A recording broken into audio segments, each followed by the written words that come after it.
بسم اللہ الرحمن الرحیم، السلام علیکم ورحمۃ اللہ۔ جس طریقے سے امریکہ اور اسرائیل نے مل کر مسلمانوں کے ساتھ ایک بہت بڑا دھوکہ کیا، بہت بڑا دھوکہ کیا گیا ہے، یہ اتنا بڑا دھوکہ کیا گیا ہے کہ ان کے وہم و گمان میں نہیں تھا، ان کو اندازہ ہی نہیں ہوا، ان کو پتہ ہی نہیں چلا کہ یہودی، صلیبی، صہیونی یہ کسی کے نہیں ہو سکتے، یہ کسی کے ساتھ نہیں بیٹھ سکتے، یہ کسی کا بھرم نہیں رکھ سکتے، یہ کسی کا بھروسہ نہیں جیت سکتے، ان کے اوپر اعتماد نہیں کیا جا سکتا، اعتبار نہیں کیا جا سکتا۔ آخرکار انہوں نے جو مسلمانوں کا بھرم توڑا، مسلمانوں کا، عالم اسلام کا، مسلمان ممالک کا، مسلم لیڈران کا، وہ اب کھل کر سامنے آ گیا۔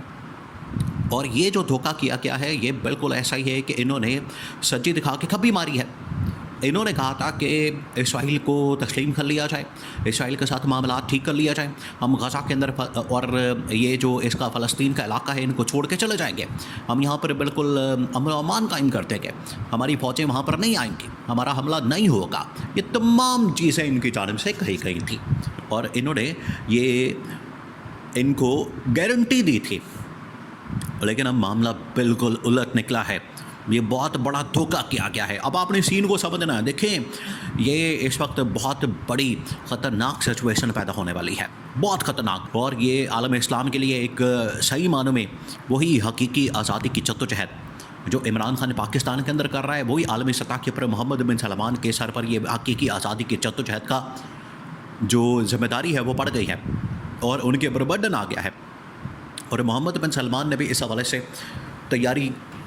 شروع کرتی ہے اور اس حوالے سے اعلان کر دیا تھا کہ جو حقیقی آزادی کی جدوجہد، یہ جو اتنا بڑا دھوکہ جو کر دیا، اس کے بعد حقیقی آزادی کی جدوجہد وہ فرض ہو جاتی ہے، وہ لازمی ہو جاتی ہے، وہ آپ کہہ لیں کہ وہ محمد بن سلمان فرض کفایہ کے طور پر عطا کرے گا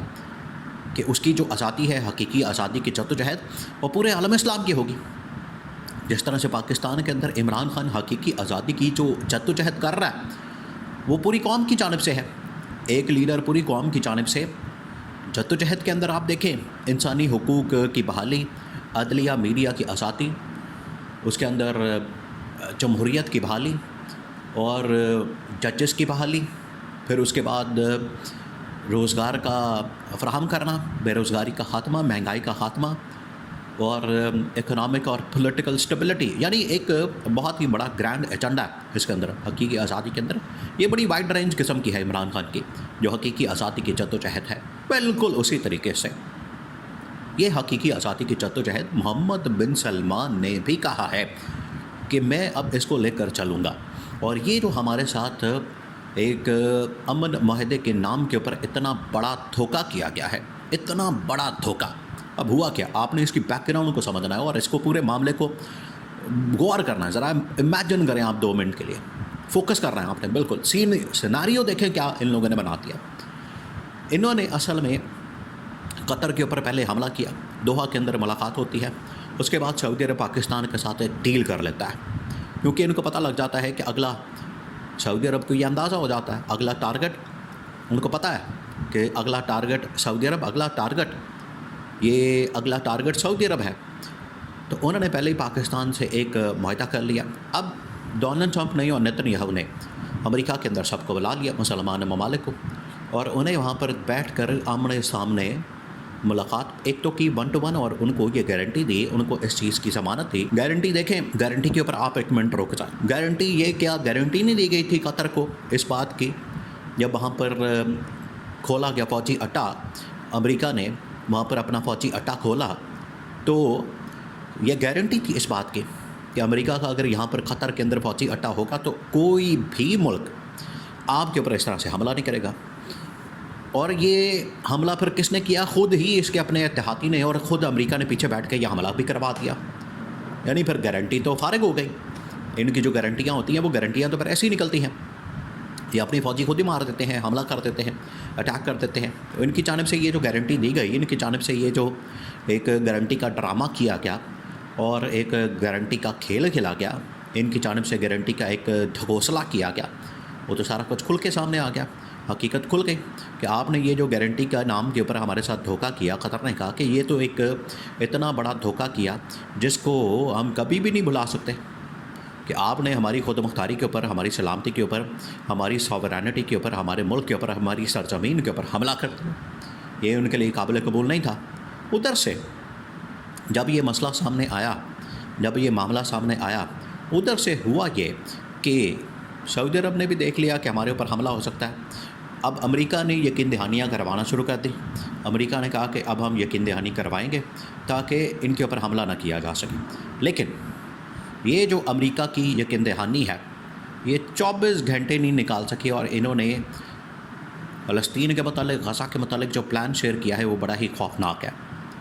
اور بجائے غزہ اور فلسطین کا کنٹرول فلسطینی اتھارٹی کے حوالے کرنے کے، غزہ کے لوگوں کے حوالے کرنے کے،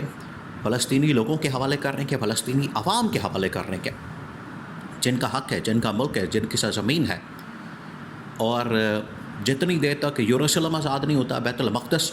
فلسطین کو بنا کے بیت المقدس کو اس کا دارالحکومت، دارالخلافہ، کیپٹل نہیں ڈکلیئر کر دیا جاتا، اتنی دیر تک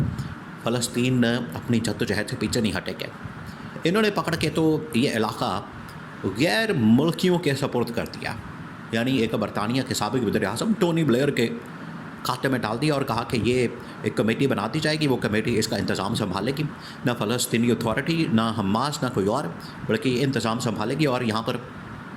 عوام کو بالکل نکال دیا گیا، مائنس کر دیا گیا، عوام کو بالکل پھٹے پہ رکھ دیا گیا. تو یہ اتنا بڑا دھوکہ کیا کہ عالم اسلام کے ساتھ، محمد بن سلمان کے ساتھ خاص طور پر، کیونکہ محمد بن سلمان نے کہا کہ ٹھیک ہے،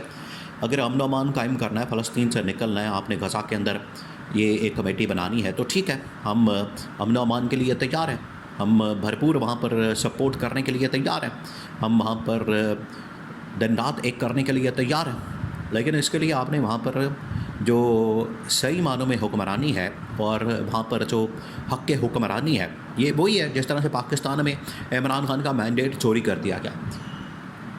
اور اوپر جعلی حکمرانوں کو، فارم 47 والے حکمرانوں کو لا کے بٹھا دیا گیا. بالکل اسی طریقے سے ان کا جو حق رائے دہی ہے، مینڈیٹ ہے، یا ان کے پاس جو حق حکمرانی ہے، ان کو چھین کے تو جو مسلط کرنا آگے جا رہے ہیں، اس کے لیے انہوں نے برطانوی لوگوں کو مسلط کر دیا، گوروں کو، اور امریکہ کے ایجنٹوں کو مسلط کر دیا. وہاں پر وہی یہودی، صہیونی اور صلیبی طاقتیں. تو یہ تو محمد بن سلمان کے لیے قابل قبول فارمولہ نہیں ہے. یہ صاف ان کی جانب سے انکار کر دیا گیا ہے. انٹیلیجنس انفارمیشن اس وقت امریکہ تک پہنچ چکی ہے، اور محمد بن سلمان بالکل، اس نے کہا کہ یہ بات بالکل سچی ثابت ہوئی کہ عمران خان بالکل صحیح بات کرتا تھا کہ قابل بھروسہ لوگ نہیں ہے. اور آپ ان کے سامنے آنکھوں میں آنکھیں ڈال کے، ٹانگ پہ ٹانگ رکھ کے بات کریں گے دو ٹوک انداز میں، تب جا کے یہ انسان کے بچے بن کے آپ کی بات سنیں گے اور عمل درآمد کریں گے، ورنہ آپ کے اوپر چڑھ جائیں گے. اور یہ منصوبہ فلسطین کے اوپر قبضے کا بڑا خطرناک اور خوفناک سامنے آیا، لیکن محمد بن سلمان نے اس کو ریجیکٹ کر کے حقیقی آزادی کی جدوجہد کا نعرہ لگا دیا ہے.